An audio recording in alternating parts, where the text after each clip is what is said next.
Now, South Africa has been warned against embracing a bystander syndrome when it comes to issues of women's leadership and countering the scourge of femicide and other forms of violence against women.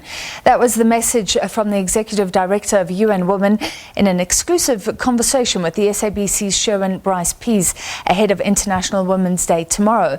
Under the theme, Women in Leadership, Achieving an Equal Future in a COVID-19 World, Dr. Phumzile Mlambo-Ngucka has sought to highlight the urgent need to ensure that more women are in leadership positions as the world begins to build back from the impact of a pandemic that has disproportionately affected women and girls.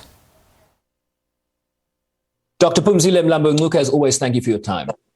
Thank you, Sherwin. Women in leadership, achieving an equal future in a COVID-19 world. Talk about this year's theme and why you believe women's leadership will be key to building back better in a post-COVID-19 world. So as you know, Sherwin, from central banks, from governments, we have been told that the pandemic has hit women harder. 2/3 of the jobs that we have lost were lost by women. Women have been thrown into extreme poverty in all parts of the world. Girls are dropping out of school, rather not returning back to school after the long period of school closure. And this is risking a lost generation that is engendered. So in order to fix these problems, you need women to be part and parcel of the processes that are looking for solutions and for relief. It is not acceptable that most of the task teams in many countries that are dealing with COVID are made up of men. We know that in 87 countries that we have surveyed, only 3.5 of the task teams that are dealing with COVID are gender equal. So we need to address this now. Otherwise, we will perpetuate some of the discriminatory practices that we have seen even before COVID and are now being deepened as a result of COVID. But of course, COVID in many ways, Executive Director, has really illuminated the gender inequity that you and I have been discussing for so many, many years. COVID really has put a spotlight on what was there before COVID, right? Well, of course. In fact, the fact that so many women lost their jobs during COVID, this is because the women have always been employed in low-paying jobs, in jobs that are not protected, where women do not have enforceable contracts, and it's therefore easy to dismiss them. So if we're looking about building back better, we have to make sure that women have secured jobs and have decent jobs. If we look about girls' education and girls dropping out of school, in many of the countries, we have seen teenage pregnancy as a cause of girls not going back to school. And in most cases, this is not consensual sex. So this is also a reflection of the high rates of sexual violence against girls, trafficking in some cases, and of course, in some countries where early marriage is prevalent, we have seen an increase in forced child marriage. So all of these things, as you see showing, are practices that have been there that were not caused by COVID, but COVID has highlighted the danger and the importance of the fight against these practices. Let's talk a little bit more about the leadership theme, right? The numbers are, of course, telling. Just 22 countries have elected a woman as a head of state or government. 119 nations have never had a woman leader. You say at the current rate, we will only reach equity at that level in 130 years. Why is it so slow, given that the data is so clear on the benefits of having more women in leadership? There is definitely a challenge when it comes to encouraging women to be part of leadership in all countries, actually. We have seen that countries that have made progress on women's leadership are those that have instituted special measures such as quotas and targets, because clearly women's leadership is not something that just happens organically. You actually have to make special measures. Women are also being discouraged from taking up leadership position, especially in politics, because of the harassment that they are exposed to in their jobs. I think you saw the statistics, Sherwin, from IPU that shows that a majority of women say they have been harassed, sexually harassed in their jobs, physically harassed in their jobs. Let me just read that stat, Executive Director. The Inter-Parliamentary Union study in 2016 finds that 4 in 5 women parliamentarians experienced psychological violence linked to their job, 1 in 4 physical violence, and 1 in 5 sexual violence. Parliamentarians, female parliamentarians, you've called this a way of intimidating women out of leadership. Explain. No, absolutely. I mean, not even just parliamentarians, also women who are heads of state. The 22 women in the world that are heads of state, all of them have been harassed. And it is getting worse now because of what can happen in the social media. We have the Vice President of America being trolled. I'm sure you've seen the trolls that she has been exposed to. You have the two Prime Minister and President of Estonia, same thing, facing the challenges. We know about the Prime Minister of Australia, what she went through.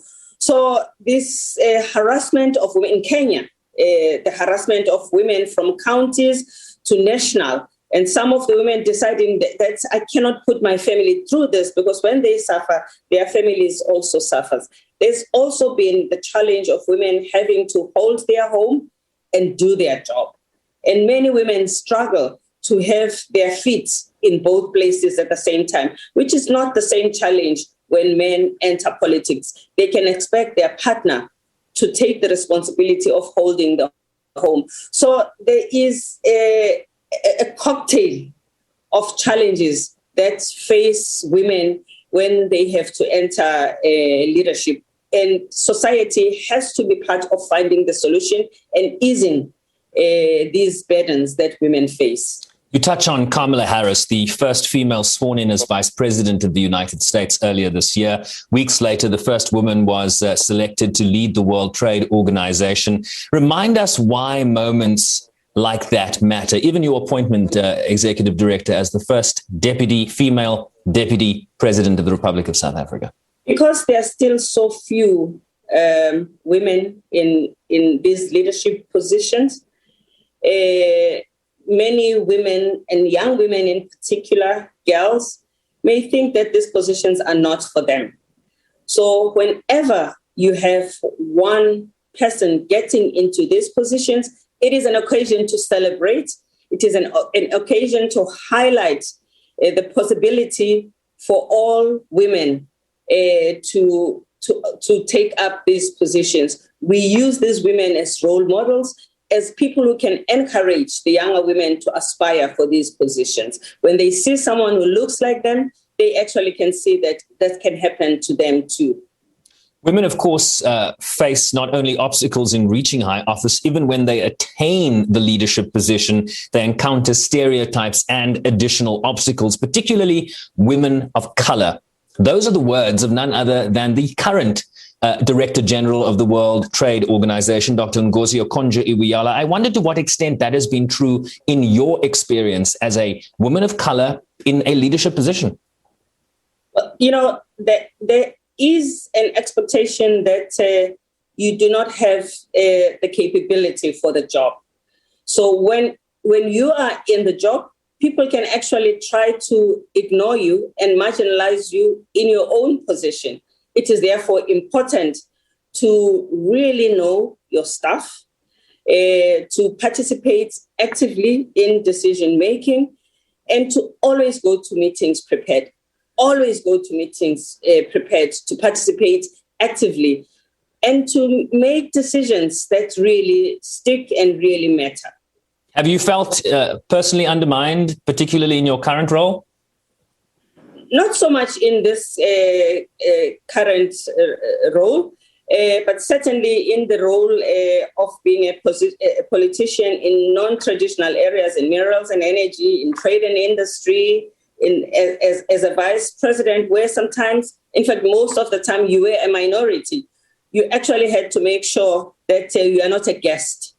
You are responsible, and you will take decisions, and you will participate effectively in all the deliberations that you are part of.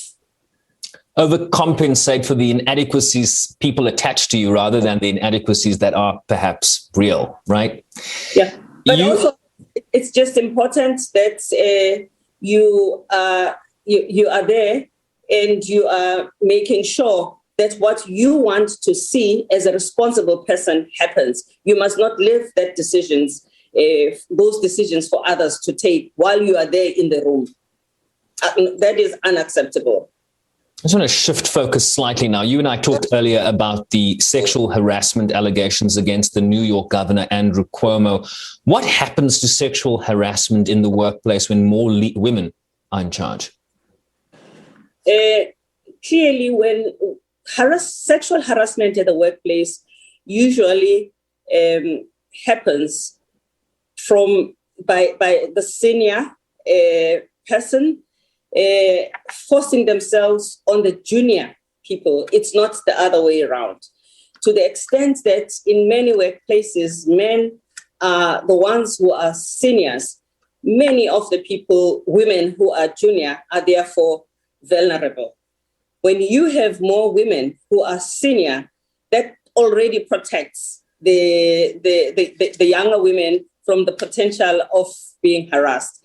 But also when you have more men in senior positions, the potential for the cases to be taken seriously, the complainant to feel that her issue is going to be listened to without her being judged,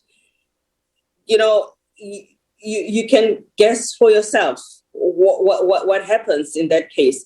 So with more women in positions of authority, less harassment is possible.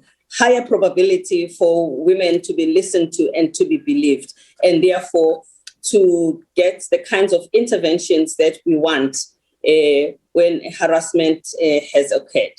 It's almost as if the default settings in the company immediately shift when women are in leadership positions. Let me just touch on a few other topics before we wrap. I want to touch on the other pandemic, Executive Director, the issue of violence against women. You'll have seen, of course, the brutal knife attack against Lesedi FM presenter Dimakatso Ratsilane, allegedly by her husband last month. Amnesty International says homes across Southern Africa have become enclaves of cruelty, rape, and violence for women and girls. Given that this is a war that we appear now to be losing, despite the heavy lifting, what can you say? Where do the reinforcements come, given the scenario I've just painted? Something that in South Africa is being called the bystander syndrome. Homes are places where we are with people we love, people we are familiar with, and it's difficult to run away from your own home. It therefore means that all of us in our families, in our community, in our neighborhood cannot be bystanders. We know the perpetrator, and we also know the person who is being violated. We should take a stand. We should assist. We should intervene. We should not leave this as a private matter. In addition, when women go to police stations to report, it is important that the law enforcement take its course and take these issues seriously. We have seen that in many cases, women are discouraged by the treatment they receive when they go to report. We are busy now reaching out to as many countries as possible and talking about the responsibility of law enforcement when it comes to dealing with crimes against women. We lose the battle just right there. The first place that women goes to respond to reports when she does not get the kind of response that she needs at that very critical time when she's very vulnerable, she is discouraged. She will never go back again, and the perpetrator is emboldened by the knowledge that she can get away with this, and going back home and not finding support in her own home and people who will stand with her and for her, that too helps the perpetrator to feel that, she can do this with impunity. So we are calling for the end of the bystander syndrome. This is something that needs all of us to participate in. Talk a bit about your country, South Africa. Talk about the bystander syndrome there and the progress or lack thereof that you are seeing on the ground. I'm afraid that with all the work that has been done, and I think it's fair to say that we've seen increased attention to the issue of violence against women and femicide, greater awareness, more resources. But, look at the statistics. We are clearly not winning. We still have a long way to go. So this is not the time to relax. We have to do more. We have to stay the course. I just don't know what more to say other than say we need everybody to be part of the fight. A final word from you, Edie, on the passing of Karima Brown. Of course, we're talking here about the devastating impacts that COVID-19 has had on women. Here you have a woman leader in the journalism field in South Africa. She was in hospital, in ICU for a long time, fighting this pandemic, a breadwinner, a mother. It really does bring home the devastation that this COVID-19 pandemic has wrought everywhere, not just in South Africa. Final word to you. Yeah, really, my heart goes to Karima's family and loved ones. This is an absolute shock. I think South Africa is poorer for losing her. She was a formidable journalist, like her or not like her stories, but you were dealing with a woman of substance who made journalism in South Africa richer. She will be missed, and I hope there will be more like her who are there doing their work without fear or favor. And this highlights some of the aftermath of this pandemic, the number of families that are without breadwinners, in some cases, children becoming now household heads because parents are no more. So it is really a sad day. Well, as always, on that sad note, we thank you for your time, Executive Director, and for the work you continue to do. Thank you so much for making time for us, as always. Thank you, Sherwin. Dr. Phumzile Mlambo-Ngucka, of course, the Executive Director of UNWOMEN, in conversation with us here ahead of International Women's Day this Monday, March the 8th.